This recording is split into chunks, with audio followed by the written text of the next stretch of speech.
Greetings in Jesus Christ, precious and wonderful name.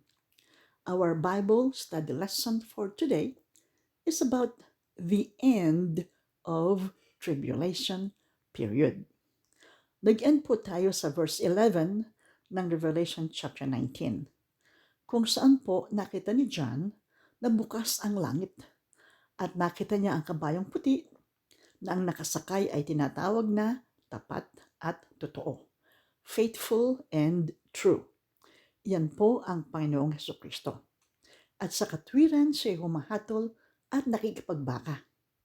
Yung pong paghatol at pakikipagbaka ay mangyayari po iyan dito mula sa verse 15. Okay po? Now, ito pong verse 11 ay ang second coming ng Panginoong Hesukristo. Tignan po natin ngayon sa verse 12. Umpisa na po tayo. At ang kanyang mga mata ay ningas ng apoy, at sa kanyang ulo ay maraming diadema, crowns. At siya may isang pangalang nakasulat na sino man ay di nakaalam, kundi siya rin. 13. At siya nararamtan ng damit na winisikan ng dugo. At ang kanyang pangalan ay tinatawag na ang verbo ng Diyos, the Word of God. Ayan po ang description ng Panginoong Hesukristo sa kanyang second coming. Ang kanyang mga mata ay ningas ng apoy. Sa kanyang ulo ay maraming crowns. At siya nararamtan ng damit na winisikan ng dugo. At siya may isang pangalang nakasulat na sino man ay di nakaalam, kundi siya rin. So wala pong nakakaalam kung anong pangalan yon. Panginoong Hesukristo lamang po ang nakakaalam. Sa verse 13 po, tinatawag siyang ang verbo ng Diyos, the Word of God. Yan po ay una nating na-meet sa John chapter 1, verse 1. In the beginning was the Word, and the Word was with God, and the Word was God. Nang pasimula, siya ang verbo, at ang verbo ay sama sa Diyos, at ang verbo ay Diyos. Ipinakikita po sa atin dito na ang Panginoong Hesus ay Diyos. In the beginning was the Word, and the Word was with God, and the Word was God. Kaya lagi po nating sinasabi na ang Panginoong Hesus ay 100% tao at 100% Diyos. Tingnan po natin sa Colossians. Colossians chapter 1, verse 15. Who is the image of the invisible God, the firstborn of every creature, na siya ang larawan ng Diyos na di nakikita, ang panganay ng lahat ng mga nilalang. Ang Panginoong Hesus po, ang larawan ng Diyos Ama na di nakikita. Kaya ang sabi po ng Panginoong Hesus sa John chapter 14 verse 9, ang nakakita sa akin ay nakakita sa Ama. Sinabi rin po ni Jesus sa John chapter 10 verse 30, I and my Father are one. Ako at ang Ama ay iisa. Okay, balik po tayo sa Revelation chapter 19 verse 14. The armies which were in heaven followed him upon white horses, clothed in fine linen, white and clean. At ang mga hukbong nasa langit ay sumusunod sa kanya ng mga nakasakay sa mga kabayong puti at nangararamtan ng mahalagang linong maputi at dalisay. Yung pong mga armies which were in heaven, tayo po yun. Lahat po ng na-raptured na mga mananampalataya na tinubos or binili ng dugo ng Panginoong Hesukristo. Ang bumubuo po ng armies which were in heaven ay ang mga mananampalataya at mga anghel. Okay po? Yeah. Punta po tayo sa verse 15. At sa kanyang bibig ay lumalabas ang isang tabak na matalas upang sa pamamagitan nito'y sugatan niya ang mga bansa at kaniyang paghaharian ng tungkod na bakal. At niyuyurakan niya ang pisaan ng ubas ng kabangisan ng kagalitan ng Diyos na makapangyarihan sa lahat. Now, ito pong sharp sword, yung pong tabak na matalas. Hindi po ito sword, kundi ito po ay ang power ng salita ng Panginoong Hesus. Tingnan po natin ang Hebrews. Hebrews chapter 4, verse 12. Ano pong sabi? Sapagkat ang salita ng Diyos ay buhay at mabisa at matalas kaysa alinmang tabak na may dalawang talim at bumabaon hanggang sa paghihiwalay ng kaluluwa at espiritu, ng mga kasukasuan at ng utak, at madaling kumilala ng mga pag-iisip at mga haka ng puso. So, ito pong salita ng Diyos ay buhay at mabisa, matalas pa kaysa alinmang tabak na dalawang talim. Bumabaon po ito hanggang sa paghihiwalay ng kaluluwa at espiritu. Kaya po pag nagpakahayag ang Panginoong Hesus, ay diretso sa puso ng tao. Huwag nyo lang pong patigasin ang puso ninyo, magpapakahayag po sa inyo ang Panginoong Hesus. Okay po, balik po tayo sa Revelation chapter 19, verse 15. Ano po ang sabi? So, ito pong sa pamamagitan ng salita ng Panginoon, He should smite the nations upang sa pamamagitan nito sugatan niya ang mga bansa. Yan po ay sa Battle of Armageddon. At makikita po natin ang resulta sa verses 17 to 19 ng Battle of Armageddon. Tuloy po natin ang verse. And he shall rule them, sabi, and he shall rule them with a rod of iron. At kaniyang paghaharian ng tungkod na bakal. Now, ito po ay pertaining sa millennial kingdom ng Panginoong Hesus.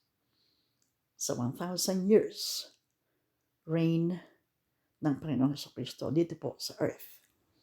I-judges po sila ng Panginoong Hesus ng righteous judgment. And His judgment is just and accurate.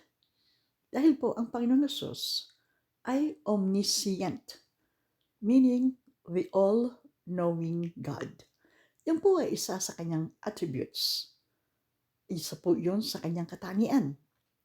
Ang Diyos na alam ang lahat ng nangyayari at mangyayari. The all-knowing God. Sa first advent po ng Panginoong Hesus, siya ay naparito as a lamb. Sabi po ni John sa John chapter 1 verse 29, Behold the Lamb of God, which taketh away the sin of the world. Narito, ang kordero ng Diyos na nag-aalis ng kasalanan ng sanglibutan. Ang lamb po ay maamo. Nung nagpunta po ang Panginoong Jesucristo sa kanyang first coming, napakaamo po ng Panginoong Jesucristo. Sabi po ni Luke sa chapter 19, verse 10, siya ay naparito upang hanapin at iligtas ang nawala, to seek and to save that which was lost.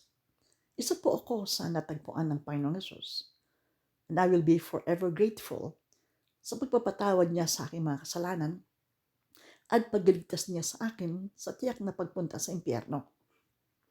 Magagawa din po yan sa iyo ng Panginoong Hesus kung bubuksan niyo po ang puso ninyo ng may pananampalataya.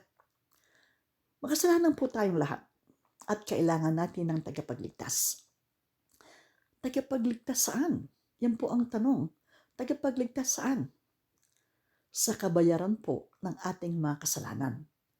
At yan ay ang dagat-dagat ng apoy at usupre na siyang final destination ng walang tatak ng banal na espiritu, ng walang relasyon kay Jesucristo. Sa second coming po, ang Panginoong Hesus, He will come as a judge to judge the whole world of their sin. At ang kanyang judgment ay just and accurate. Dahil He is a righteous God who knows everything, the past, the present, and the future.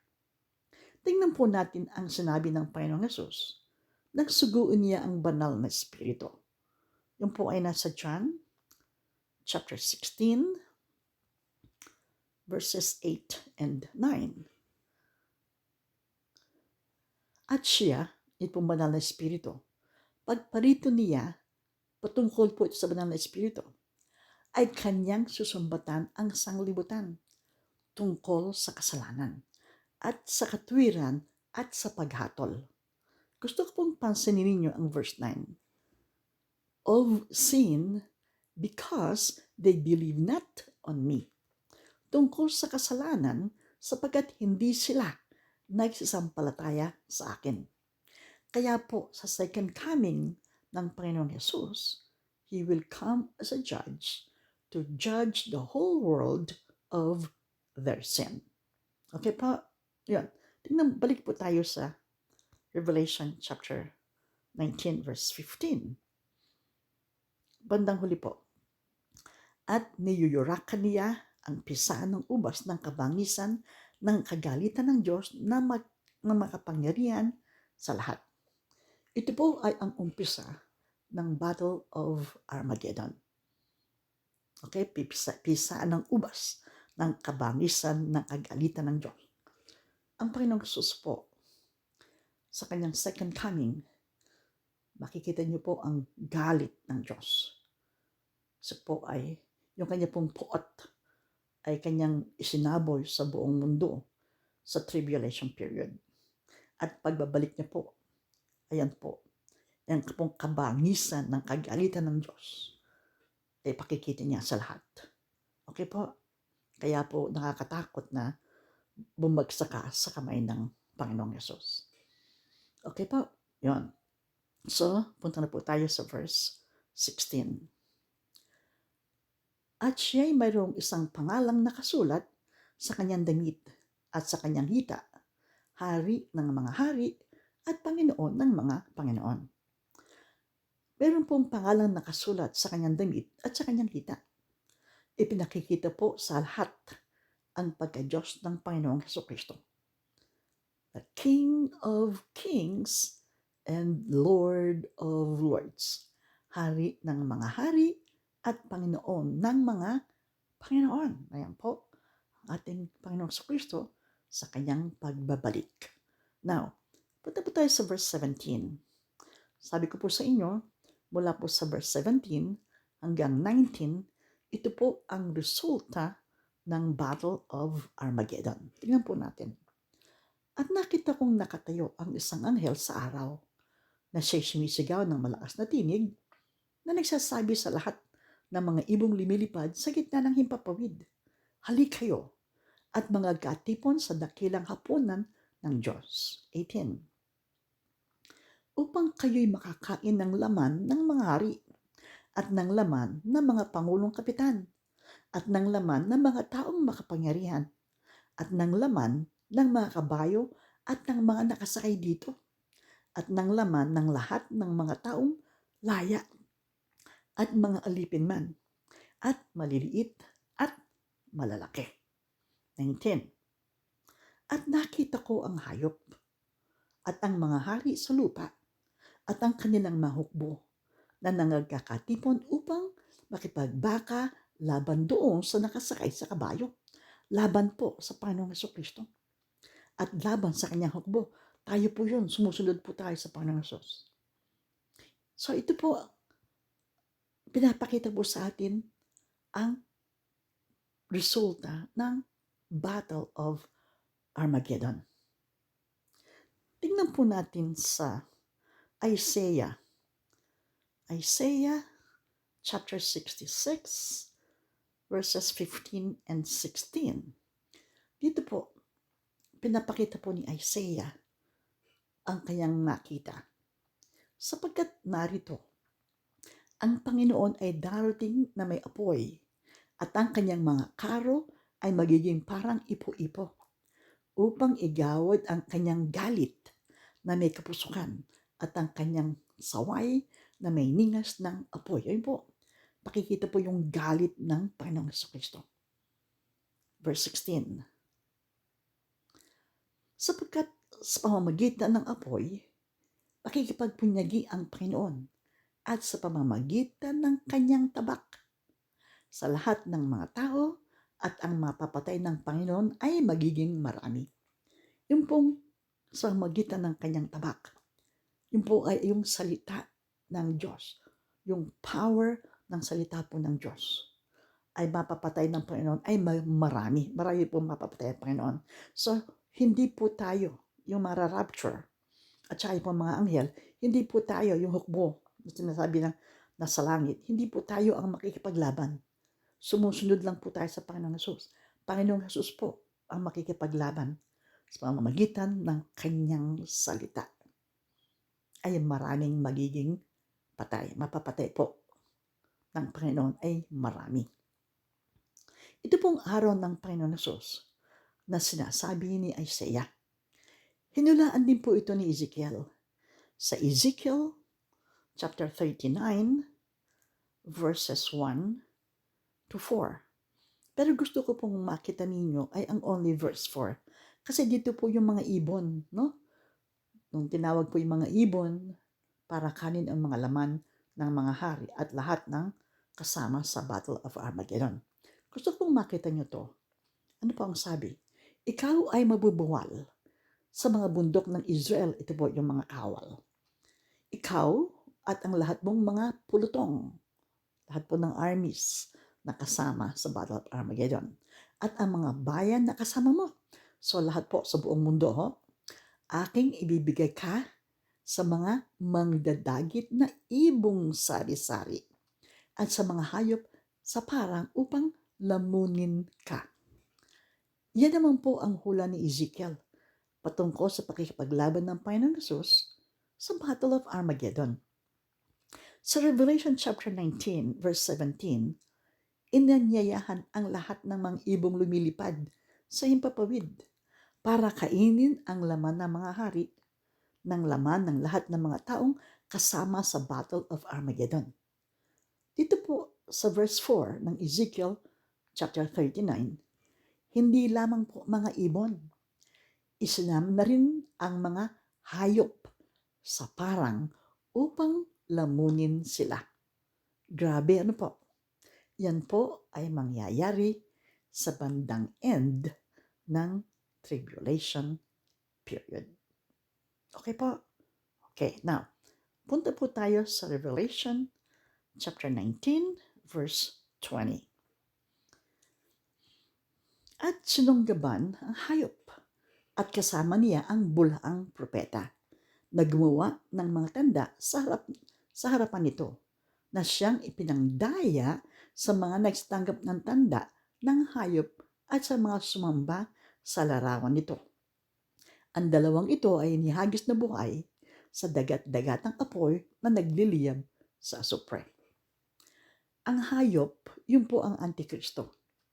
Kasama po ang false prophet, bulaang propeta, na gumawa ng miracles, miracles, na siyang ipinangdaya sa mga nagpatatak sa kanilang noo or sa kanilang kanang kamay ng tatak ng Antikristo, the mark of the beast, at sa mga sumamba sa larawan ng Antikristo. Pagsamba po yun sa Diyos-Diyosan, idol worship.